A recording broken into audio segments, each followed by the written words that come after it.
اگر از دل خواندن باشد، یعنی قرآن دست به نگرفته خواندن باشد، این باقی ندارد، این چیز درست. اما خلاف گجاب شدگی، خلاف دست بگرفتن، قرآن دست بگرفتن، قرآن دست بگرفتن به طهارت ممکن یا ممکن نه، این مسئله چیه؟ مسئله خلاف شدگی. این مسئله چی گفتیم؟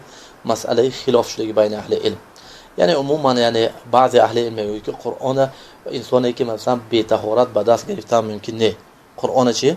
به طهارت به دست گرفتن ممکن نه، برای آنکه الله سبحانه و تعالی سوره واقعه میگه که لا یمسه الا المطهرون، الا المطهرون یعنی الا که ها توزه ها، مطهرون یعنی آدمایی که چه دارن، یعنی طهارت دارن میگن بعد علم، یعنی خلاف این آیه اند. بعد میگه که مطهرون فرشته ها گفته. و کذالک دلیل امن هایی که میگن که قرآن به دست گرفتن ممکنه، دلیل وای ها حدیثی که یعنی حدیث سنن دارمی و بیهقی دارقطنی دیگر ها روایت کردن از طریق ابو بکر ابن محمد ابن عمرو ابن حزم، ابو بکر ابن محمد ابن عمرو ابن حزم که رسول صلی الله علیه و سلم وقتی که رساله به واسطه عمرو ابن حزم اهل یمن به رساله فرستانید، ضمن من رسالند چی بود؟ یعنی بعضی احکام ها بود ضمن من بود که لا یمس القرآن الا طاهرون، یعنی قرآن به دست نگیرد بجز طاهر، یعنی معناش به آدم به طهارت قرآن به دست نگیرد.